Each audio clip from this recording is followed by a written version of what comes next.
Could you start? Yeah, thank you, Sujan. And today's meeting will focus on the scope of the economic contribution of cooperative. And in preparation, we shared a technical note on economic contribution of cooperative in the SNA framework. And the comments and feedback you provided will be further discussed during the Olivier presentation and general discussion session. And before Olivier presentation, Madek will give one presentation outlining the key issues about the measuring the economic contribution of the cooperative. And after each presentation, we will have a Q&A session to clarify any question you might have there regarding the presentation.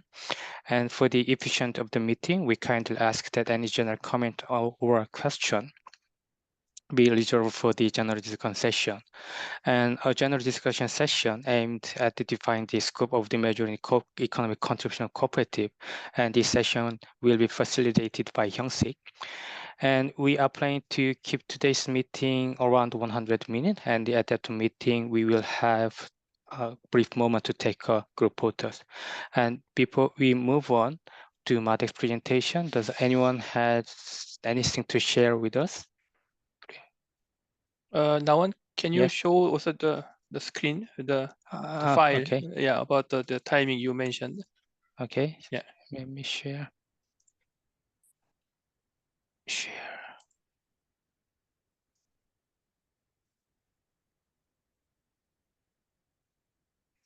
This is it. Yeah. Can you see my screen? So this is a general flow of the today's meeting. So we have around 100-minute meeting and 2 presentation and 1 session for general discussion.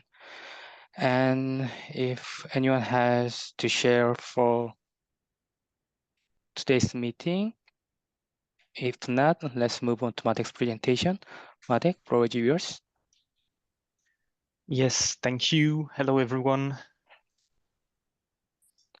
Oh, sorry. It's coming. Don't worry. Yes.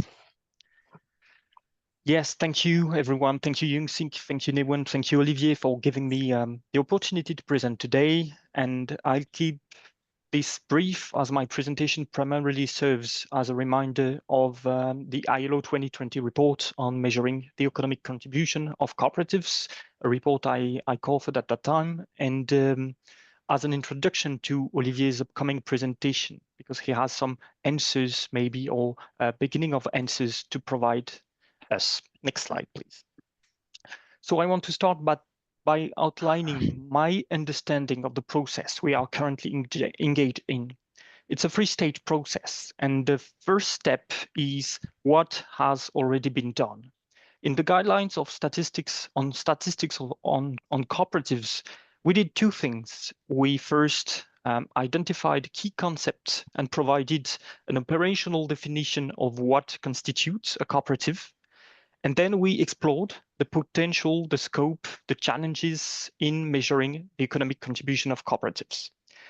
And while we highlighted the issues and gaps in understanding the economic contribution of co-ops, we did not go as far as offering specific guidance on selecting indicators or data collection methods.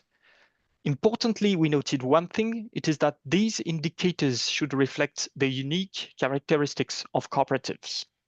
And this represents the first stage of our process, and I believe it's where we stand today. The second step is about defining appropriate indicators and methods. This is where this working group comes in. It's to propose suitable indicators, well-fitted indicators, and data collection methods that capture the unique economic contribution of cooperatives. Our current statistical frameworks often undervalue cooperatives because they aren't designed to account for specific characteristics of cooperatives.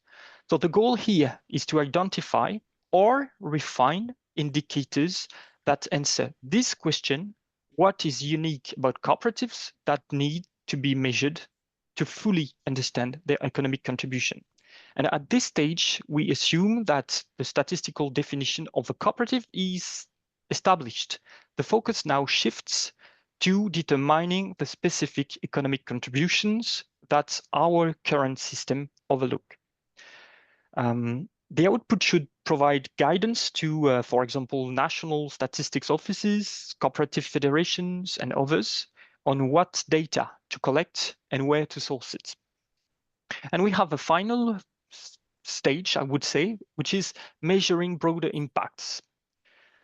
This third step will involve using this data to assess impacts. And impact differs from contribution. Impact includes long-term induced effects and may cover other dimensions, such as environmental or social outcomes. However, this is clearly more complex and it requires additional systemic measures. We have the problem of the lack of counterfactuals, for example, with missing markets, with pro-competitive effects.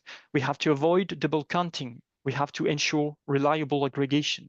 So it's definitely more complex than just, I would say, the economic contribution of cooperatives. So before diving into impact assessment, we need a robust statistical foundation with simple, reliable, universal indicators of cooperatives' economic contribution. So our current task is to focus on defining the key indicators and methods for measuring cooperatives' economic contribution, maybe to lay the groundwork for future impact assessment. Next slide, please. The ILO 2020 report on statistics on cooperatives identified critical issues that lead to undervaluing the economic contribution of cooperatives. We have some examples here. First, what about patronage refunds versus dividends?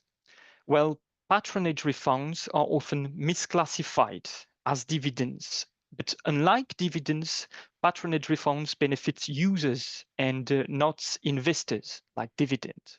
So this misclassification underrepresents the surplus generated by cooperatives. It undervalues the surplus generated by cooperatives, and it skews comparisons with non-cooperative entities. We have also the problem of surplus allocation. Cooperatives allocate collective, non-divisible reserve and divisible reserves in some countries, not all countries, and these reserves are clearly vital for long-term sustainability. The key challenge is to ensure that these reserves are accurately reflected in cooperative statistics, and it's not the case in the moment. We have another issue, which is the transactions with members and transaction with non-members. Transactions with members have distinct impacts compared to those with non-members, in particular with the local impact and the community. Developing mechanisms to differentiate and track these activities is essential for cooperatives, and once again, particularly to highlight local economic contributions, maybe to measure the future impact on cooperatives. Finally, what about volunteers? We know that volunteers play a significant role in many cooperatives and in non-profit organizations as well. The question remains, how can we effectively account for these contributions, their contributions, in statistical frameworks? So we need to find answers to these questions. Next slide, please. So you have here an example of the pressing need to specify or design indicators that accurately reflect the unique characteristics and contributions of cooperatives. So let me share this example with you. We have the case of a producer cooperative here, marketing cooperative. Value added fails to reflect the economic performance of cooperatives in that case, and except in the case of worker cooperatives, but it's also true for consumer cooperatives. For instance, in this marketing cooperative, you can observe differences in value added between the two cooperatives, let's say the French or the German dairy cooperative or an Irish dairy cooperative. Even if they produce the same output, you can see the same output on the right and on the left of your screen, and they provide the similar revenue to their members. So with a similar revenue for the members and similar output, we have a disparity in the value added that is reported. And this disparity, this difference often stems from how member revenues are structured rather than their actual economic performance. So in that case, value added doesn't measure the economic contribution of cooperative, but different things. It can be adjustments in internal remuneration or payment policies. So it's just different strategies decided by the board of administrators. It can be variations in the cooperative's revenue mix, such as relying on subsidies. It can be linked to shifts in development strategies, focusing, for example, on current members instead of focusing on future members. And it can be linked to transitions to in the cooperative's legal status, for example, from a worker cooperative to a producer cooperative. And the same challenge applies to consumer cooperatives. High value added, driven by higher prices and larger patronage refunds, can result in the same benefit for members as low value added achieved through lower prices and smaller refunds. So this is just an example, but it perfectly illustrates the need to redefine new indicators. It highlights the critical need for indicators that are tailored to cooperatives' unique structures and dynamics, maybe rather than just relying on traditional metrics such as value added that can distort the true contribution. Next slide, please. So it's not because we don't have the information that the measure is impossible. And we need to give guidelines in this working group to get the information we want. And we can follow these 3 steps. The first step is defining what we need. And the key question is, what information is essential to accurately capture the true economic contribution of cooperatives? This step involves identifying the specific data points required. So we need a clear definition of these requirements to develop meaningful indicators and ensuring effective data collection. The second step is looking for the information. So once we have the type of indicators we want, if the required information already exists, where can it be sourced? And we have potential sources, such as the National Accounting System, financial and economic data at the macro level. We have surveys, we have censuses, so data on employment, production, demographic details. We have the federation databases as well, sector-specific statistics. We have cooperatives in some countries, cooperative performance metrics as well. We have research studies, we have research reports. So this step involves mapping existing resources and identifying gaps that require new data collection efforts. And we have finally a last step that is getting the data. How do we get data? And here we have 2 possibilities. Either the data is available, and the question is, how can we access it? Can we make it simpler? Can we make it more efficient in collecting this data? Or the data is not available. So what are the changes? What are the recommendations we can propose to collect the information? So my understanding of where we are is that it might be easier to follow these steps to be sure we won't miss any important stages. Next slide, please. So as we think about developing new indicators or existing indicators to measure the economic contribution of co-ops, there are some key considerations to keep in mind. First, the comparability nature. Any indicators we propose should be applicable to non-cooperative organizations, or at least we need to use it to compare with non-cooperative organizations. This ensures that we can make meaningful comparisons across different organization types and contextualize cooperatives within broader economic framework. That is important to do. The second point is the universality nature. The indicators or the methods we want to develop must be simple, adaptable, allowing them to be applied across all countries, including developing countries. And it should be applied regardless of their level of development. Of course, this is the goal we want to reach. This ensures that the data collected is globally relevant and inclusive. So this is the goal we want to reach. Third, we need to find the right balance between simplicity and accuracy, which is not simple.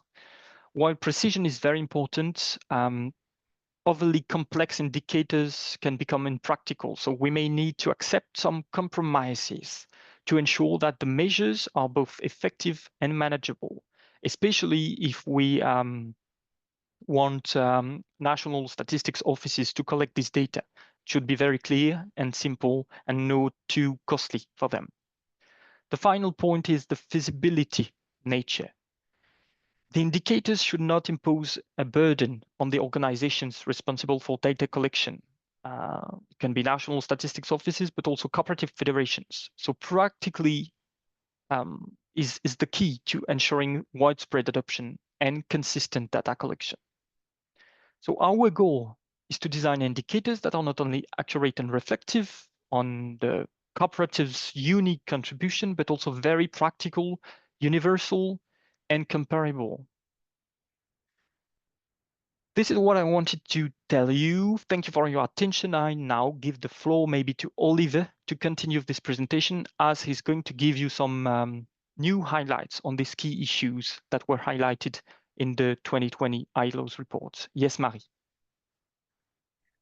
Thank you very much, Madeg. It was a very, very clear presentation. Thank you. I'm just wondering on slide 4, it's very interesting. You compare two allocations, two choices of surplus allocation between two cooperatives. Would it be possible to have a third enterprise, an entity that would be a non-cooperative, so that we can see the difference between these mechanisms and the choice of allocation, and where this allocation goes somewhere else? So not now, of course, because it's complicated to create a slide such as this one, but and thanks again. It was a very, very clear presentation. Thank you. Thank you, Madeg. Thank you, Marie. And before we move on to the Olivier presentation, is there any question on Madeg's presentation?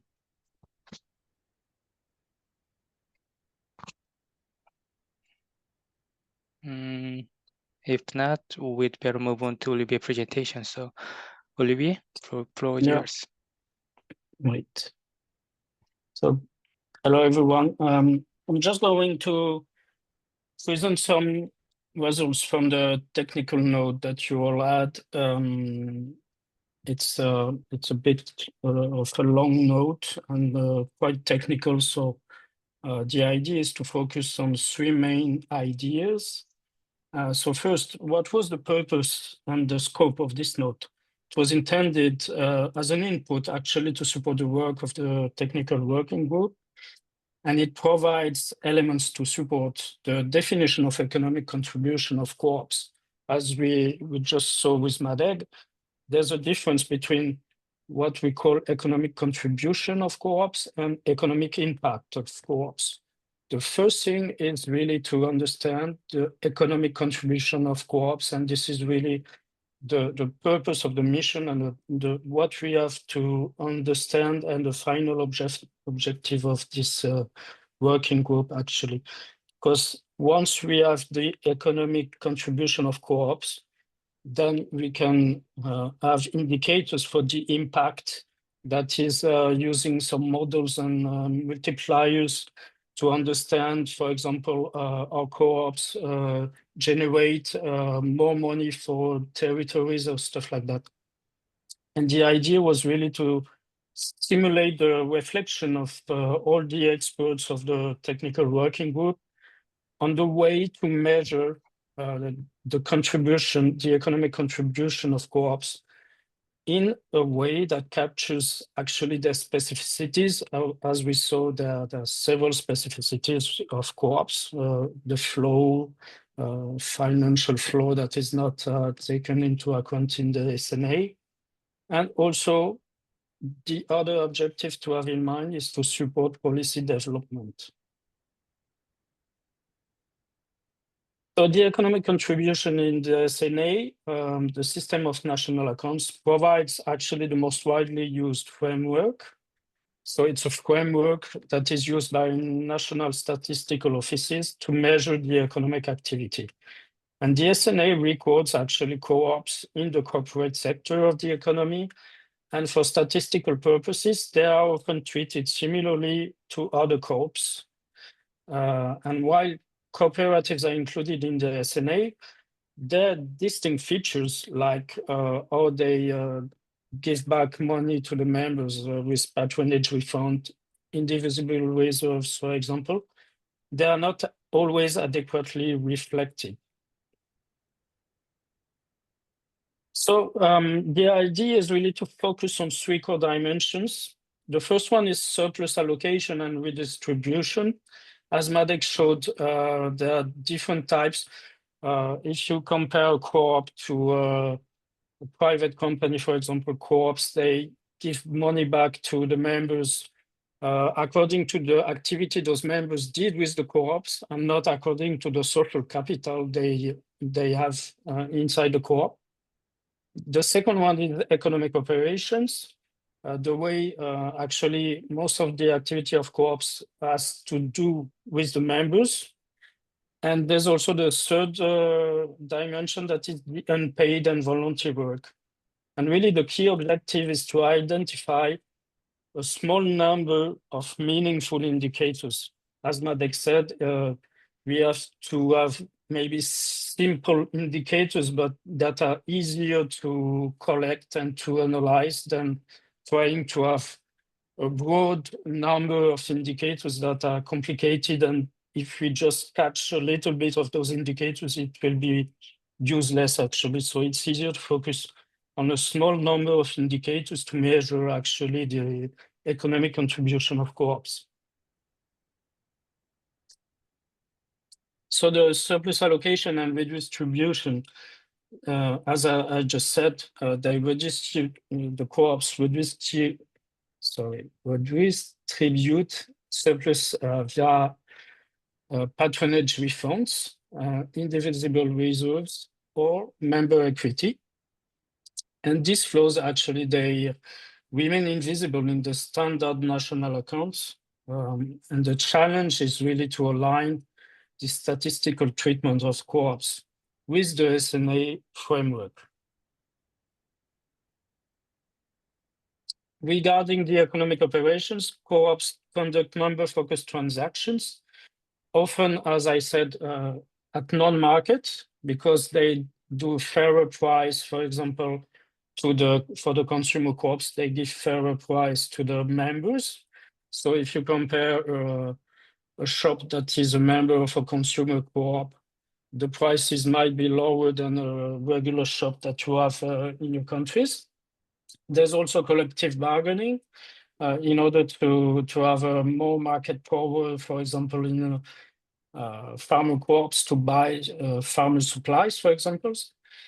Value is created also through service provision rather than surplus accumulation. That means that the co-ops, they have to work with the members, and they can also work with non-members, but for a very small portion.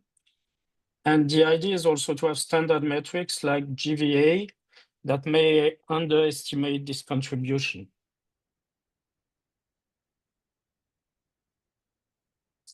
There's also the unpaid and volunteer work. In that sense, many co-ops rely on unpaid work from members.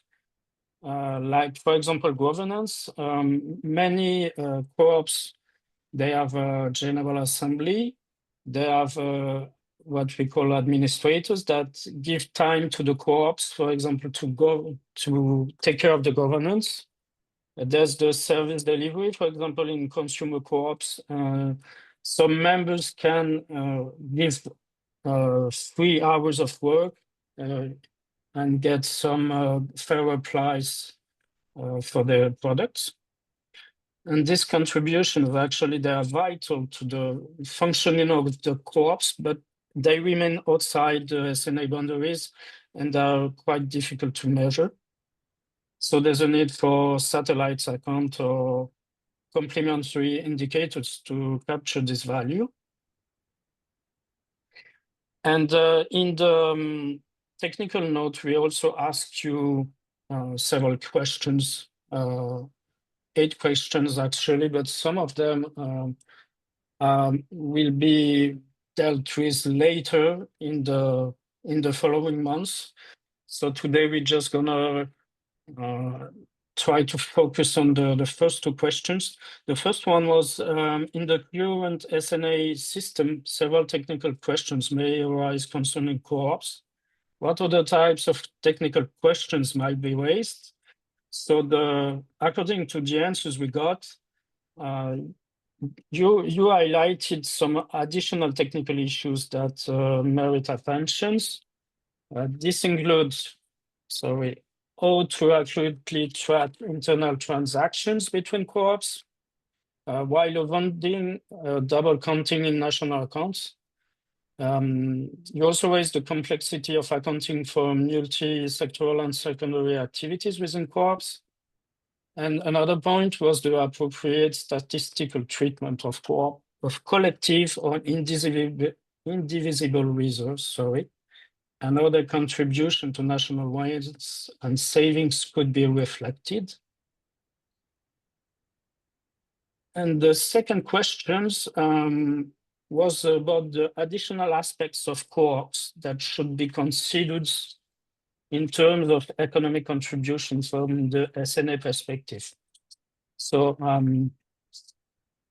beyond the surplus redistribution and member transactions, you suggested considering co-ops' role in economic resilience and stability by, for example, developing longitudinal indicators that track performance over time.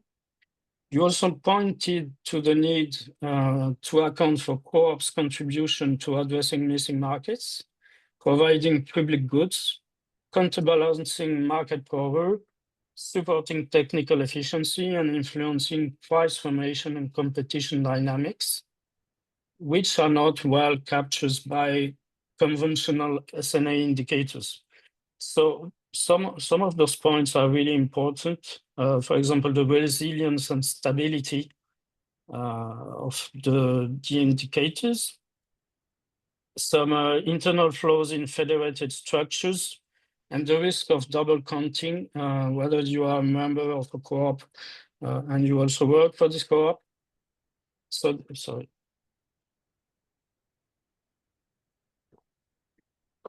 There's also the multi-sectoral nature of the co-ops that has been brought into our mind. The trend of co-ops operating across sectors that complicates the classifications and may fail to capture elements like better working conditions, employment stability. And this highlights actually the need for complementary indicators or modules without requiring exhaustive surveys. So actually, we're just going to focus on those two questions for the moment. I don't know, Yunsik, if you want to talk about the rest now. Yeah, because I proposed the focus on these two questions today, because other question about the the impact or the broader concept of contribution beyond the economic contribution might be, they are very interesting topics, but that we can discuss them in the separate session on the more focusing on that part. So we don't want to mix these two different dimensions in one discussion. So I think Olivier, you can stop here. Yeah. Yeah. Thank you, Olivier. And as Hyung-sik suggested, we'd better go for the clear and efficient progress. It's better we move on step by step. So for Olivier presentation, is there any question for a clarification? I cannot see any hand raised. Then we'll move on to general discussion for general discussion. So Hyung-sik, could you please facilitate the discussion? Okay, thank you, Nawan. And thank you Olivier and Madek to present your work, and then particularly Olivier to share your technical note, which are actually more informative than you presented. So I think I hoped to hear more about the detail in this note, but we can discuss together on that. First of all, I'd like to propose two questions, main questions. First question is about, because to clarify what we are doing, so the Madek and Olivier already discussed on that, also in the technical note. So when we talk about economic contribution, we have three different understanding. The one is about the current economic measurement system in the statistical system, like the SNA. Cooperatives are not visible, and all the other statistical system, sometimes cooperatives are not identified as such. So that's the reason why we don't know the economic contribution of cooperatives.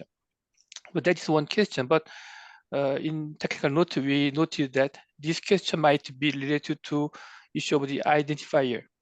So if we can have some identifier of cooperatives in the current statistical system, some information can be already made, like about the turnover, employment, or other issues might be identified inside the current system.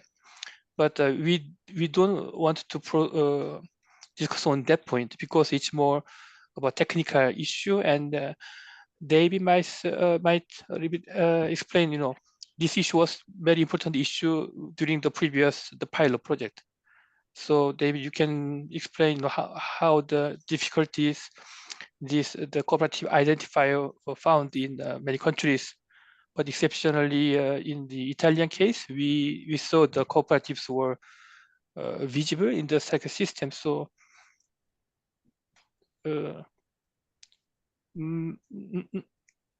Massimo, could you explain a little bit about how the Italian statistics system deal with the cooperatives? So how the cooperative can be identified in the system?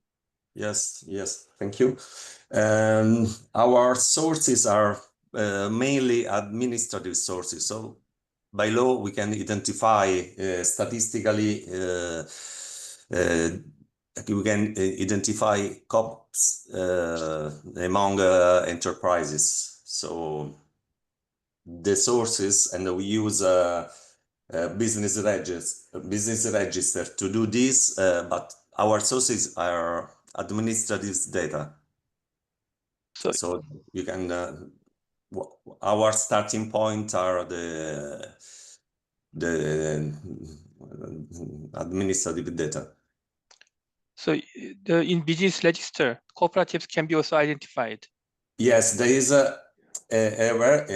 administrative register or COPS, and we treat the data of the administrative register to identify active or non-active COPS with the same criteria used for enterprises. So a COPS is active if it has turnover, or it employee workers or other kind of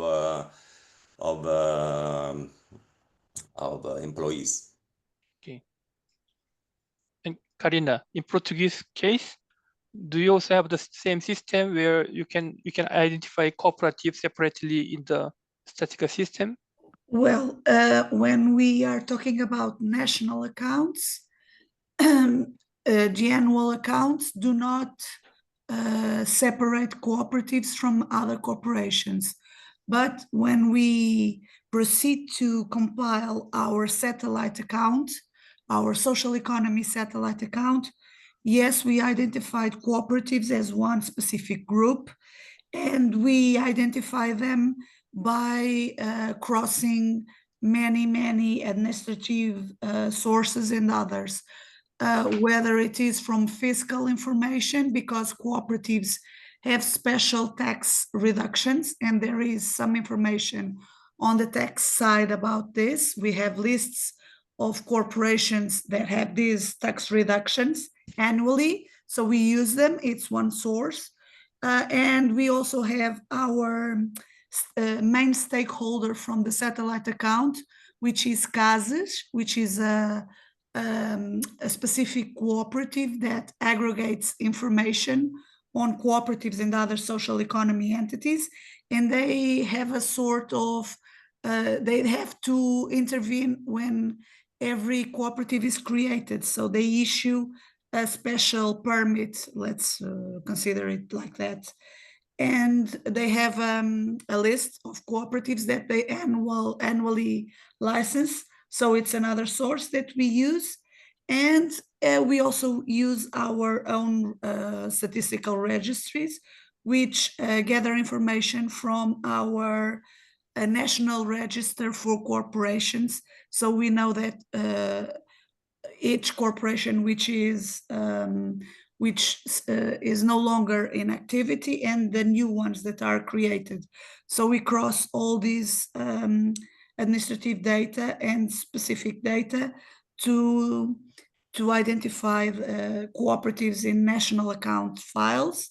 And then we use text files and specific information, economic information like annual reports from cooperatives to compile information and to present our results for this specific group in our satellite account. Okay, thank you very much. So David, if I remember correctly, except the Italian case, during the pilot project countries, there is no other countries where the statistical system allowed to identify cooperatives. David, I question to you.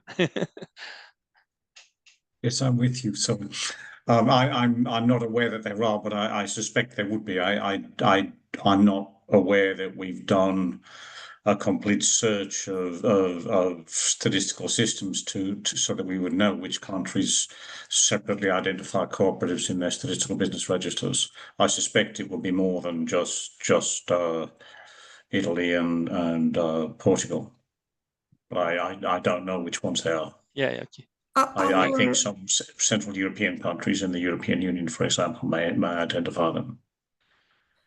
Our business register has a specific code for cooperatives, or more than one, depending on what type of cooperatives they are, but it's not up to date. So we have to use other data sources to clearly and with precision identify cooperatives when we are compiling information for our satellite account. Thank you. So actually the concerning this cooperative specific identifier in the statistical system, so this is an important element. We need also to solve this problem in many countries is very difficult because it's also related to the interest of the political power or other, also technical issues in the statistical office system. So, but we know there is an issue, and then if we would have the cooperative specific identifier, it will allow to understand better the economic contribution of cooperatives in the current system. So that's one part of this note, but we don't go further because it's a very clear issue, and then we know the solution as well.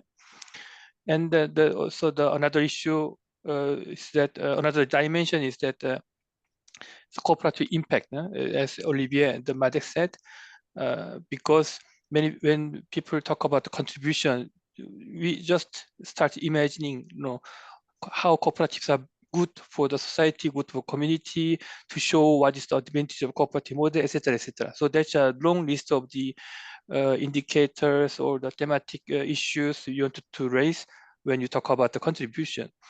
But as the Madec and Olivier proposed, they might be dealt with later on in other session when we will have enough element to really show the specificity of cooperative nature in the economic contribution system.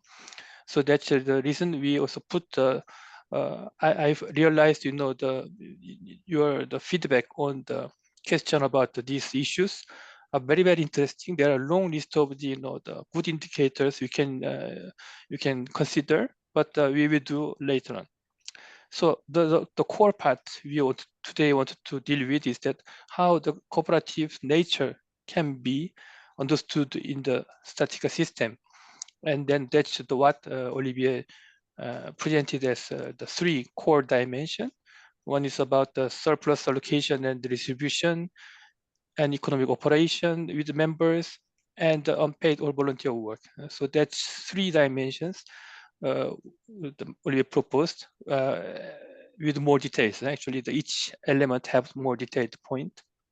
Probably you must read already this note. So this is the first question about clarification. So we would consider these 3 part of the questions separately, and we will focus on this last one, the economic contribution of cooperatives in that sense. Do we have any other idea about objection of this approach? Or so is it, yeah, Jordan? Yeah, hi. I was just wondering, I might think about these things a little bit differently, but just curious to get folks' thoughts about the way I'm thinking about cooperatives. My sense is that there are a couple of dimensions that are also really important to consider. So one is like a time dimension. So my sense is that for-profit corporations are much more focused on short-term profits, whereas cooperatives are much more focused on kind of long-term sustainability. So for example, in the credit union world that I study, you know, executive compensation structures are very much focused on longer-term planning, more diverse goals, as opposed to just kind of short-term profits. And my sense is that this might be similar for other cooperative sectors too. There's sort of this focus on kind of sustainability, the future. So I just bring that up because that could be a little bit tricky to measure, right? Like for example, credit unions during the subprime mortgage crisis did a lot fewer mortgages to people of low income or diverse backgrounds, which you know, some people at that moment might have criticized, and they might have had lower growth and earnings, and they weren't doing as many loans to low income people. But if you look at it, you know, years later, those were much better loans, right? Because the people that took out the subprime mortgages, you know, ended up defaulting or becoming bankrupt or losing their homes. And then the other thing I was thinking about is just this idea that one thing that the cooperative structure allows cooperatives to do is basically just have more flexibility with their mission, right? Like if you're a for-profit corporation, you have to focus on profits, you have to focus on maximizing shareholder value. But if you're a cooperative, you can focus on many different missions, right? Depending on what the board wants to focus on. So I'm trying to think about, like, it's hard because then ideally you would want to sort of look at each specific cooperative, look at what their mission or goals are, and look at the extent to which they achieve that, right? So that's probably impossible. But I think it's important to keep in mind that, you know, it could be that when we look at these cooperatives, the economic contribution is much lower, for example, than other types of organization.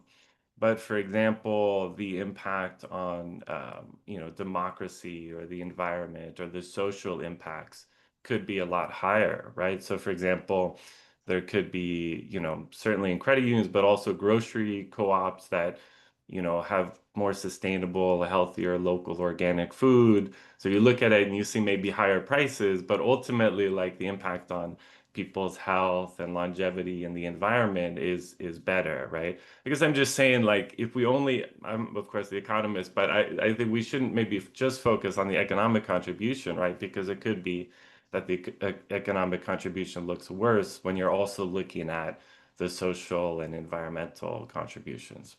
Does that make sense? I don't know if that's helpful at all. Yeah. We can continue the Sylvain first. Yeah, Sylvain. And thank then you. Marie, yeah. Few reactions, positives and negatives, trying to help here. I think I'll try to structure this the right way. based on more on the needs and the people that are going to be looking at this down the road and how it's going to be used. So basically around the political needs. The first thing I want to say, and you did mention it, is that we need to shed lights on the existence first of co-ops. So whether they're measured or not is the first level of needs through SNA or other sources. And it was highlighted previously, and I think we should continue to focus on that. That's the first policy needs out there. That's priority number one to me. The second thing that was proposed today so far is to make a distinction between the economic contributions and the economic impact. I must say that I really like this idea, although I know there's limitations and there could be a long debate about this. Actually measuring the economic contribution would be probably overestimating the actual economic effect, pure economic effect of co-ops in the economy, but we could have a long debate on this. Don't get me wrong, I see all the other positives of co-ops here about the economic impacts, but also social, environmental, and economic as well impacts and political impacts of co-ops. So that's, I think at least it's a good approach to look at, to make the distinctions. I think it helps clarifies the distinctions between what we're trying to measure and what kind of indicators we're trying to measure. So to the third element, and this brings me up to my thoughts on this. The three things that are proposed in front of us are looking at the proportion or the importance of unpaid and volunteer work in co-ops. Yes, totally agree. It is a dimension of work that is under measured, that should be measured. There's a need, policy needs for this to attribute the value of this, and starting with co-op and pushing on the co-op side is a positive. The second one, that's where I have an issue with the actual, if you bring back that slide 4, would be very helpful for me to share my thoughts on this, is how co-ops allocate the surpluses, let's put it this way, through, you were calling it patronage. I think it's number 4, I think, the slide where you had the 2 milk producers, or no, co-ops, sorry.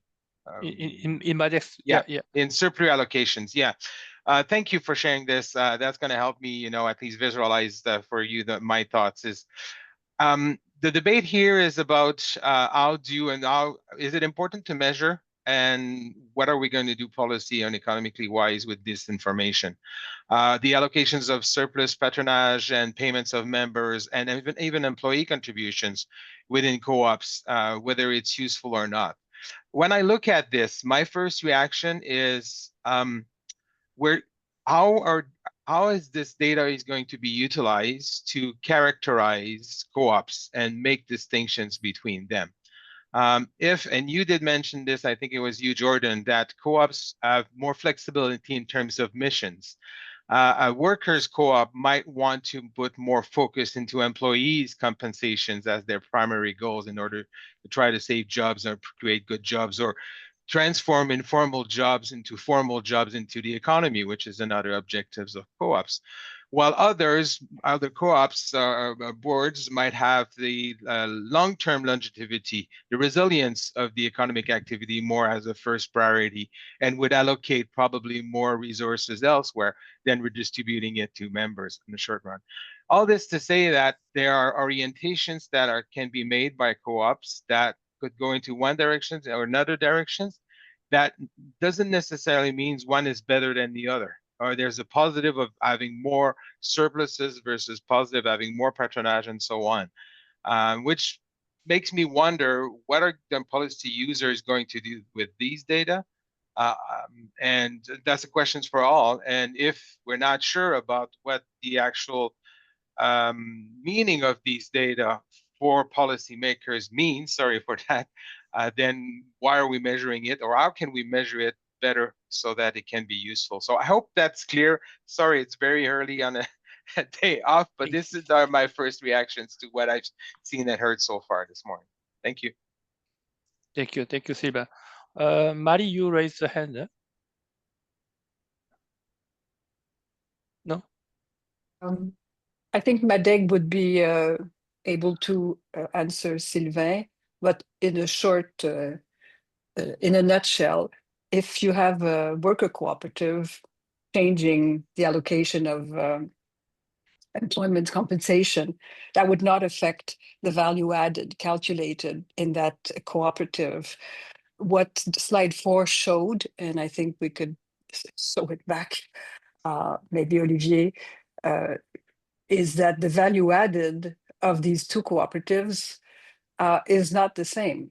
So in the middle column of each of these cooperatives, you see value added. Value added is bigger in the Irish cooperative, the one that's, and the impact is that that cooperative will be presumed contributing more to the GDP than the other one. So that's why I asked Madeg if we could have a third example where we see either a consumer cooperative or a producer cooperative, in which when you compare it to a non-cooperative entity with the same economic and financial data, contribute differently to the GDP, because value added is what is added up in the GDP. So if you have to convince a cooperative movement, to convince politicians that it's important, it's basically to not underestimate what cooperatives produce in terms of GDP.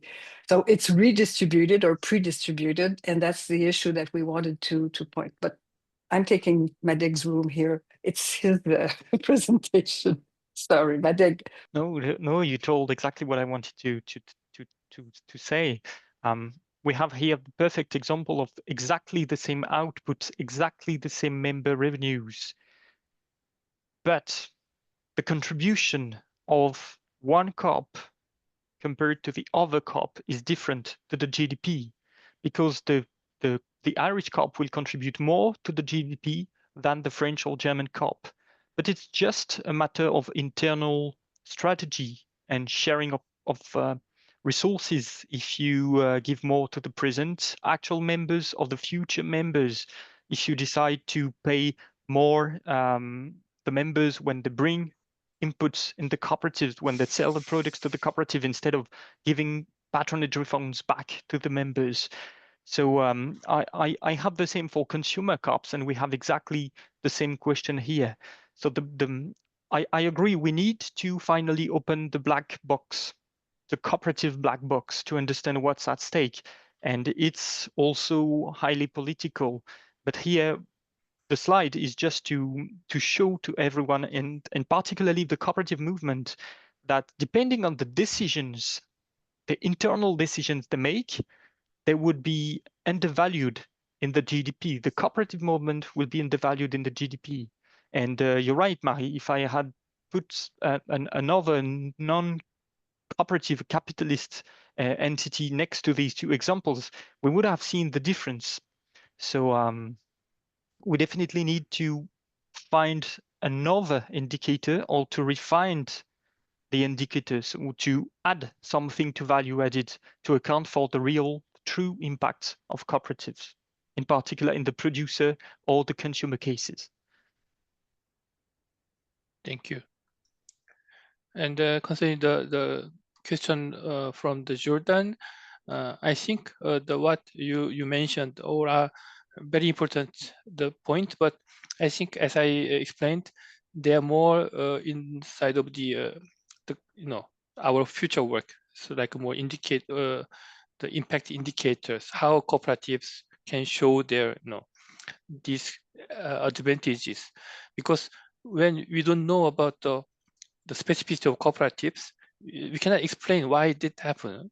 So that's the reason now we want to focus more on how this difference of the cooperative model can be reflected in the second system to be captured.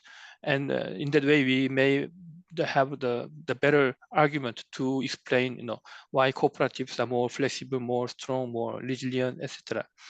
So yeah, that's my idea. And in the chat box, Carlos explained the situation in Ecuador. I think it's also related to the under-evaluation of the cooperative added value made by credit union. Carlos, could you explain a little bit about this case? Yeah, thank you, MECC. Yeah, the issue in Ecuador right now is that large cooperatives are having some differences with the supervising authority. So the supervising authority decided to give them just 90 days to become a regular bank. So they will no longer be a co-op, but they have to become a traditional bank. So in those cases, we believe it is very important what Karina was saying on also measuring other enterprises that are owned by cooperatives, because those enterprises function as a co-op. They're owned by cooperatives, so the cooperative identity is present in those corporations, but they're not allowed by law to be a co-op. So we do believe it is very important to measure them. But as also I think Sylvain was mentioning, the complexity to measure these organizations as they're not registered as co-ops. So how can we identify them and measure them in an automatical way? So we don't have to go registration by registration checking, oh, is this enterprise a co-op? Well, at least owned by a co-op or not? How can we implement that classification in order for us to make it easy to measure them? So what's the reason this credit union should become the traditional bank? Because the supervising authority is saying that the supervising that they can do to co-ops is way simpler than the one they do to banks. So it opens up the door to many issues on supervising and controlling how they're doing. So they want to push them into traditional banks. So they are under the normal bank law. So it's easier for them to influence and control them. Okay, thank you. Okay, so I'd like to, if there would be any other comments on this point, so we may go to the detail about the three cooperative specific dimensions will be proposed to see whether they are all relevant or what we need to focus more on. So in the Olivia, could you share the presentation file on that?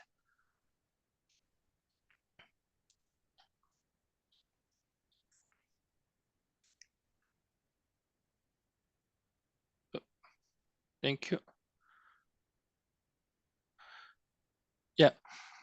So the first, the main theme is about the surplus allocation distribution, which cover the several issues like patronage refund and the reserve. Not necessarily always the indivisible reserve, also the divisible reserve as well. And members' capital remuneration, also the as the individuals, how their dividend and the patronage refund are treated.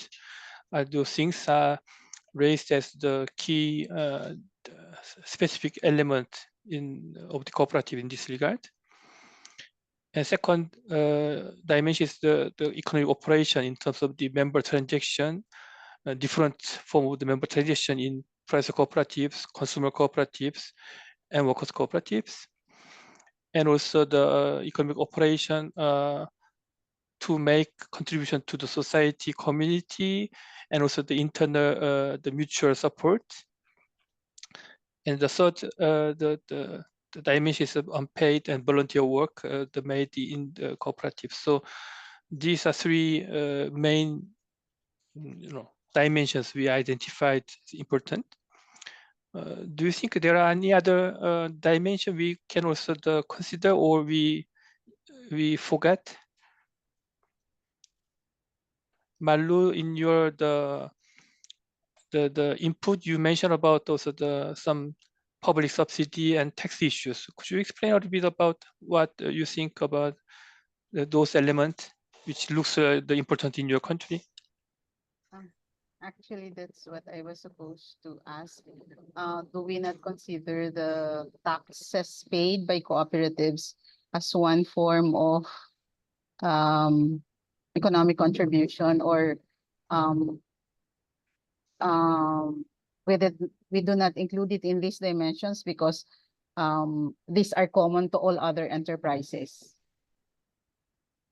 So is that the reason why the taxes paid by cooperatives are not included in the dimensions or in the areas where we can measure economic contribution of cooperatives? So that's why Yeah. I included it in my input. Yeah. Actually, yeah, the tax contribution and also some public subsidy issues are not specifically only for cooperatives. So that's the reason we put them as the general element. We can we discuss we can do easily if we have some cooperative identifier, but they are not specifically only for cooperative. But in Philippines, is there any element related to only cooperatives for the tax or the public subsidy? Actually, in the Philippines, the cooperatives enjoy tax exemptions. So up to some point, they are exempted from paying income taxes, but after reaching a certain point, they then are required to pay taxes on their transaction with non-members. So that's how cooperatives in the Philippines are being or are taxed or non-taxed based on the cooperative group. So in cooperative, the account, the transaction with members and non-members can be separately identified. To tax only for the transaction with non-members, we need to know how much share was done with the members, how much are with the non-members. So is there any accounting system which allow that kind of the separation? Part of the policies that the cooperatives adhere to is to maintain separate books of accounts for their transaction with non-members, so that if they are already required to pay taxes, then the computation for the transaction with non-members can easily be determined.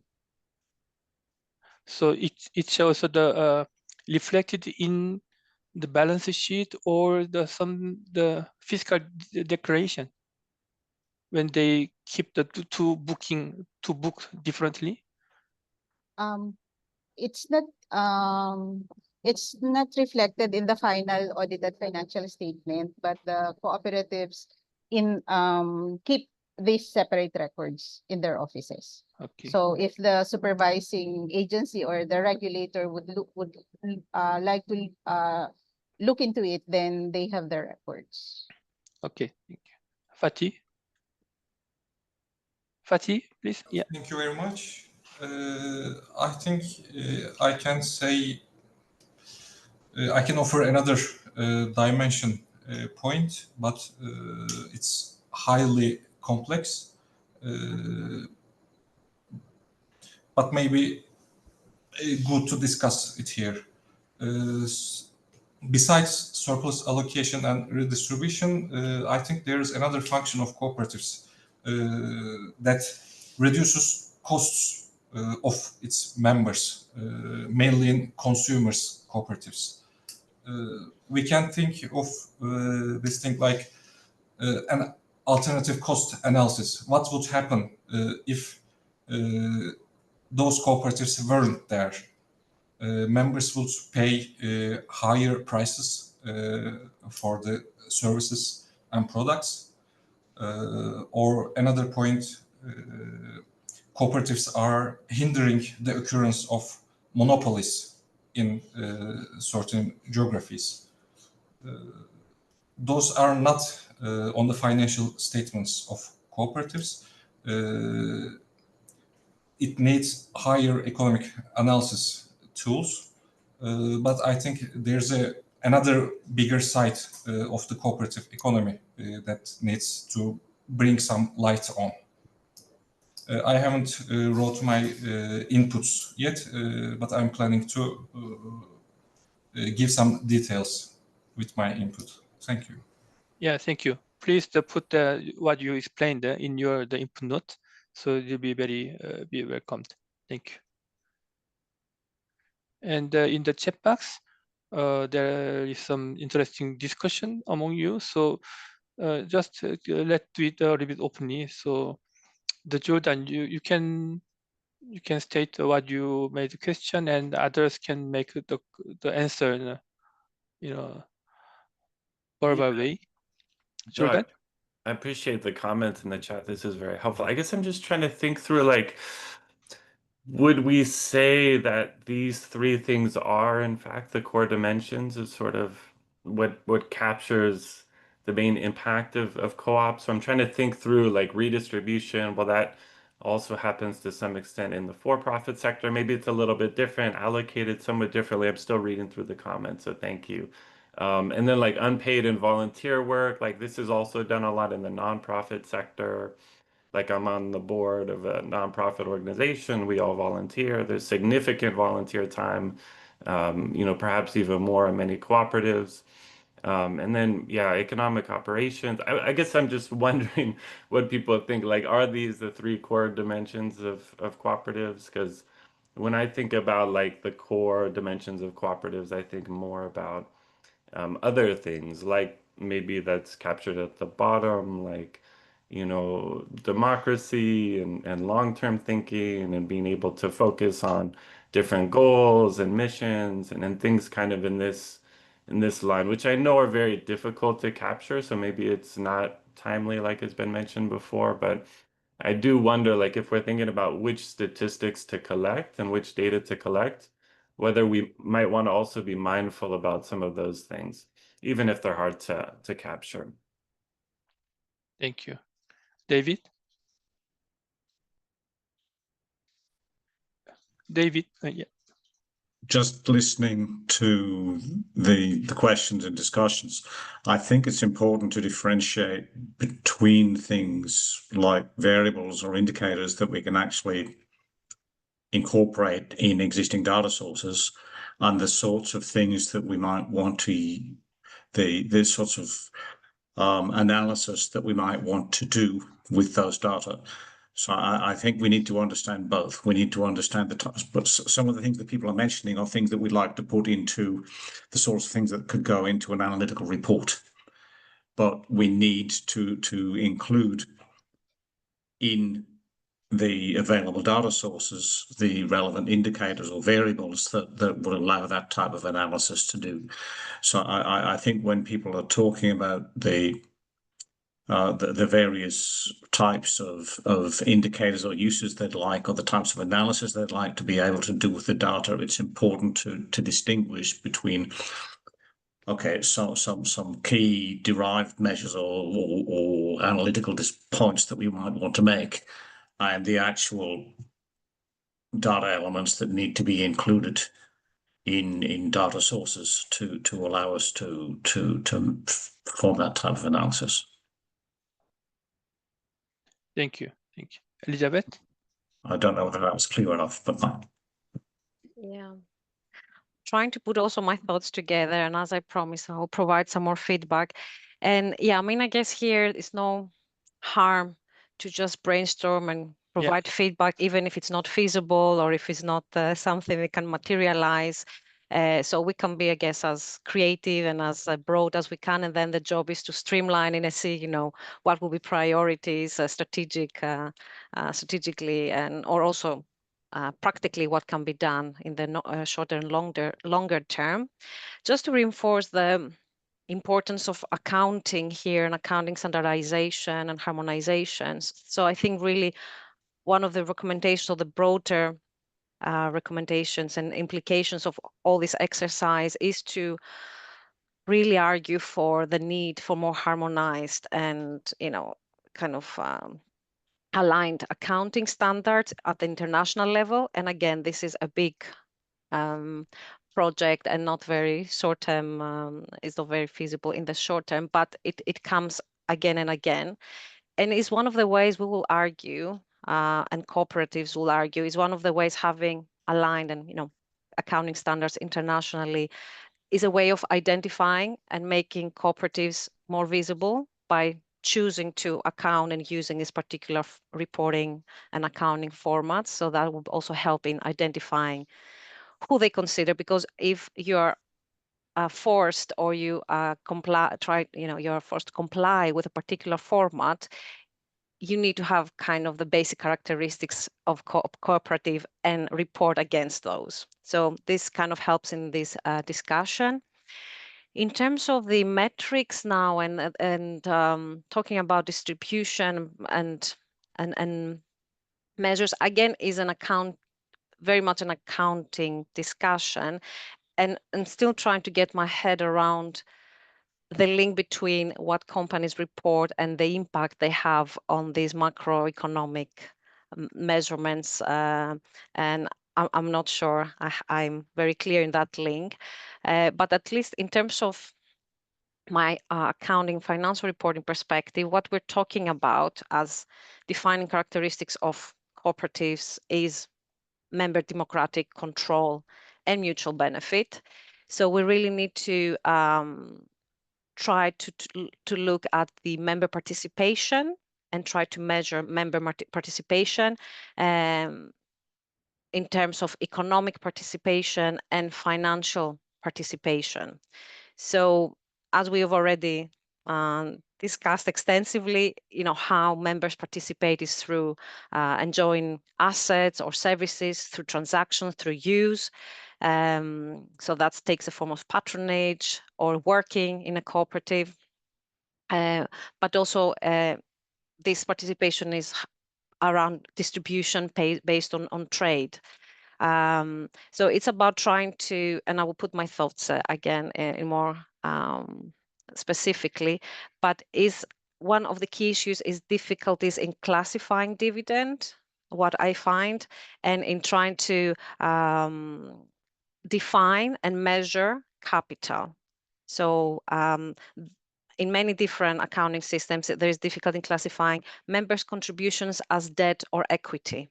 And this makes a huge difference in the worth that cooperatives show. And accounting standards are not helpful in that sense.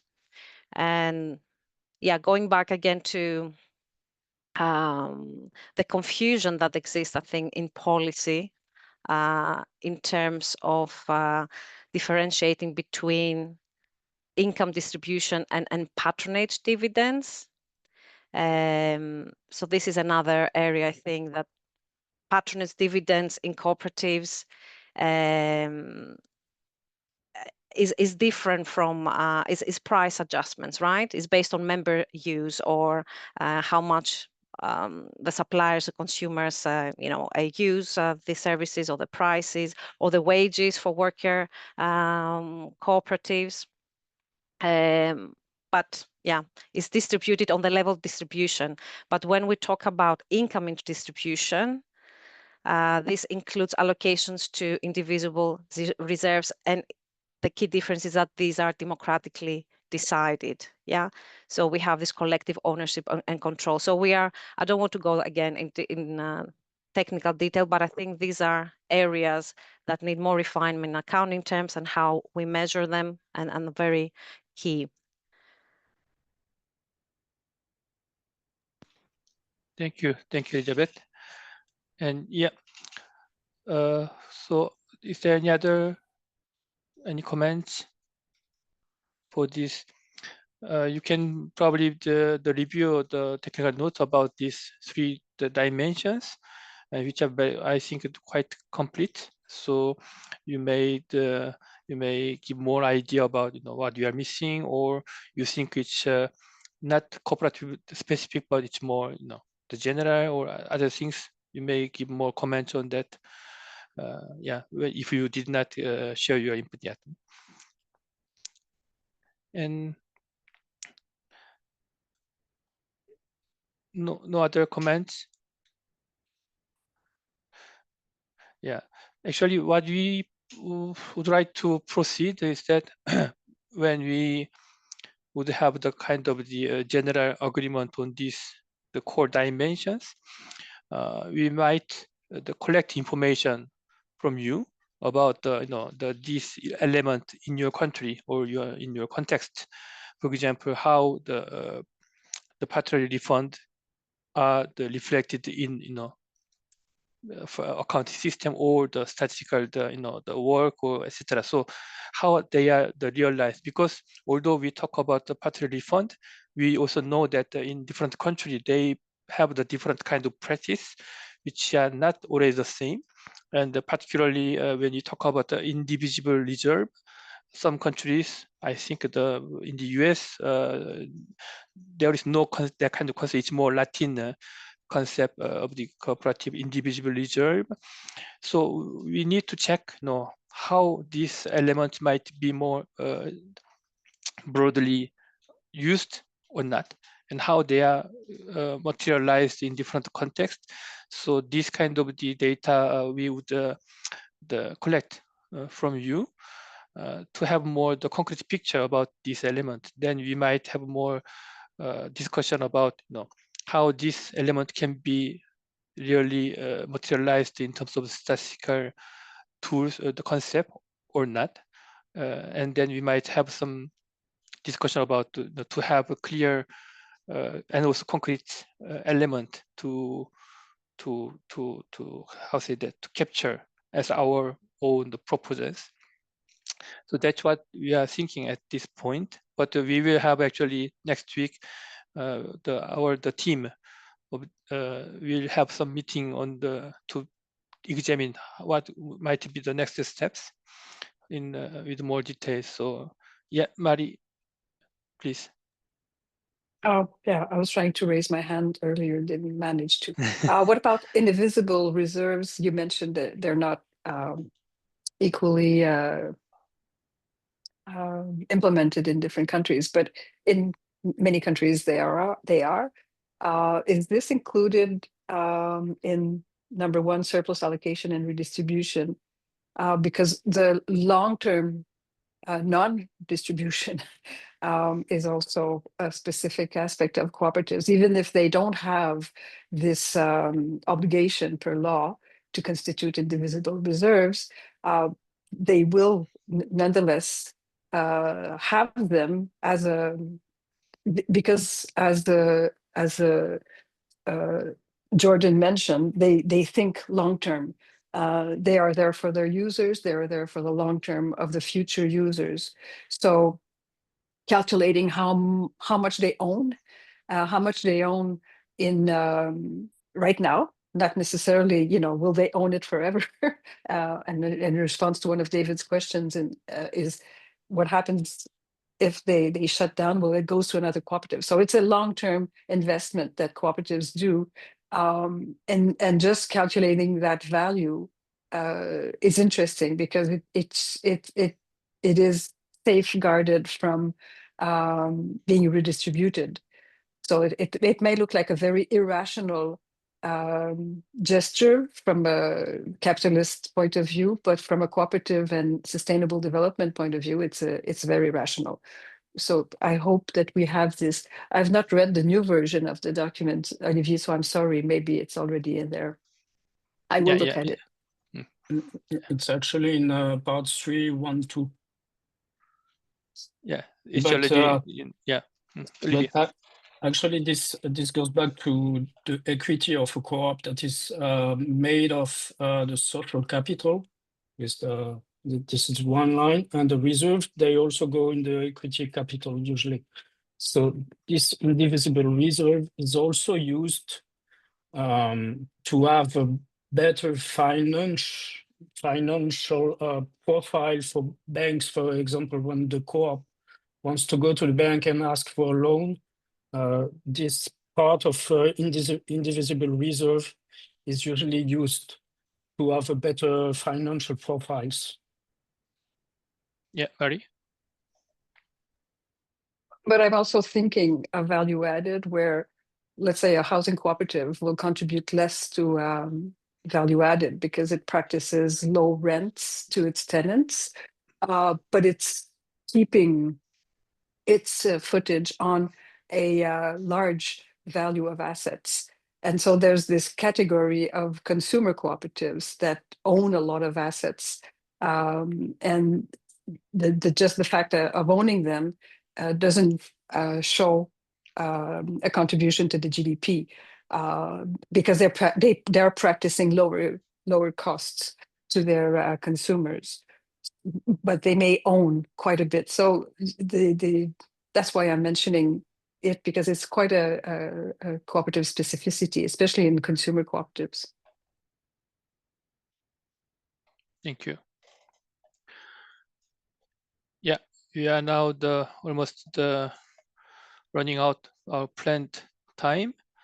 So Olivier and Madek, do you have any final comments before closing? Patty, please, first, you. Thank you. I want to add something and within support to Mary. In classification work, the main perspective was what member hopes with being within this cooperative. And from this point of view, the classification made sense. And in economic contribution, I think this perspective shouldn't be lost. In producer cooperatives, there are some benefits members are hoping to get from cooperative enterprise. And also in consumer cooperatives, there are certain benefits. They are like renting the home for lower prices. So I think with this perspective, things will click in. Thank you. Thank you.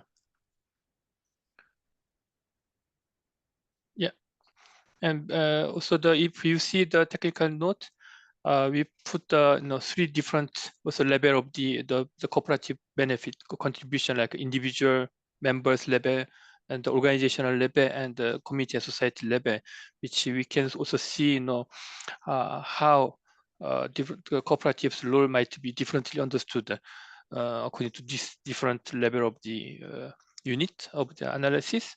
So I think that might be also we can discuss later together with the cooperative contribution, because when we also talk about cooperative contribution, we also mixed everything. So it will be the good analytical tool to also classify these different level of the contribution, and yeah, and also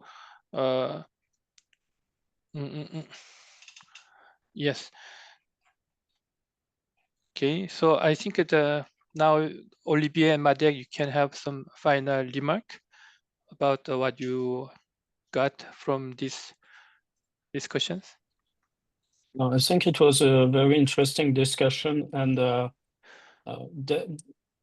from what I see, there's many different perspectives because in each country is different regarding co-ops. There's no homogeneity regarding everything that concerns co-ops in terms of law, in terms of accounting practices, in terms of the way they work, the way they are also seen in the business registries. For example, in France, it's easy to find a co-op in the business registry because there's a particular juridical form that serves as, for example, we have private companies that are registered as Société Anonyme, and then you have co-ops that are registered in other juridical forms. So maybe also one thing to emphasize is maybe to work on this kind of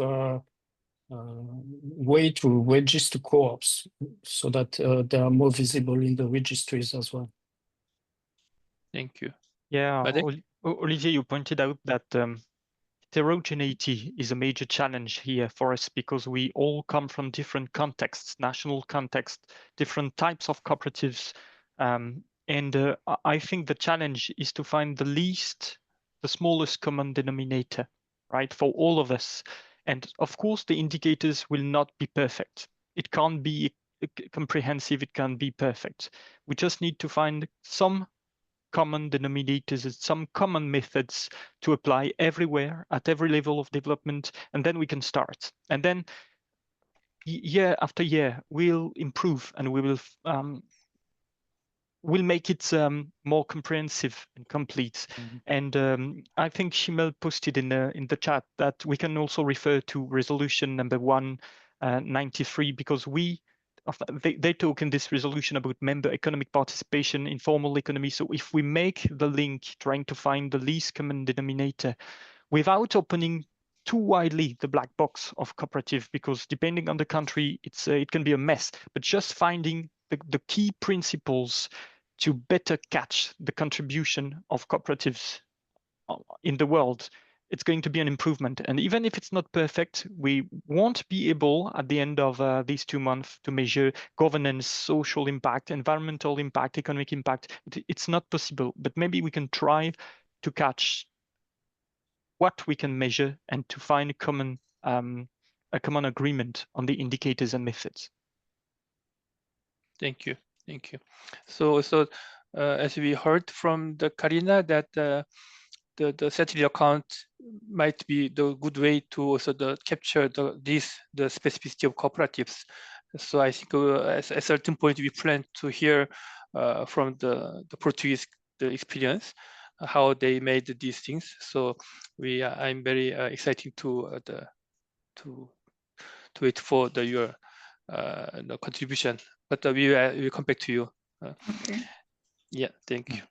So if there would be no other comment or question, we will share this video as usual, and also we will wait for the input from those who did not yet provide it.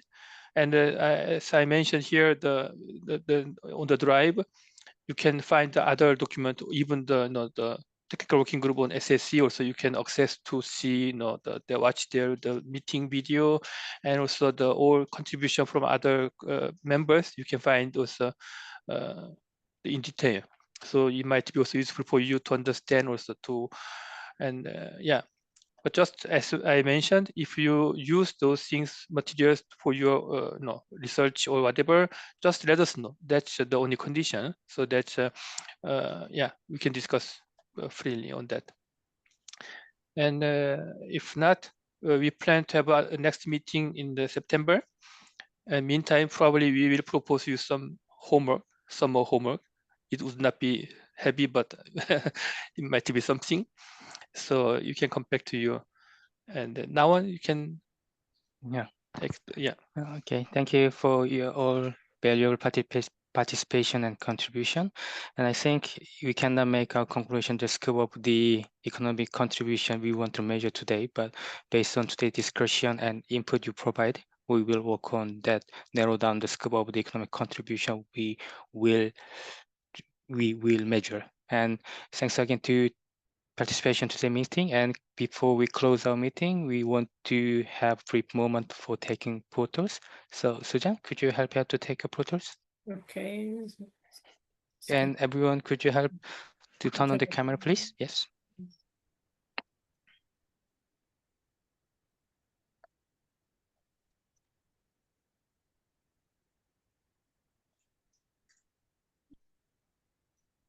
Okay, thank you. Oh, you're done. Okay. Thank you for joining for today's meeting, and we will get back to you. Bye. Bye-bye. Thank you. Have a nice Bye-bye. day. Thank you. Bye-bye. Bye, everyone. Bye.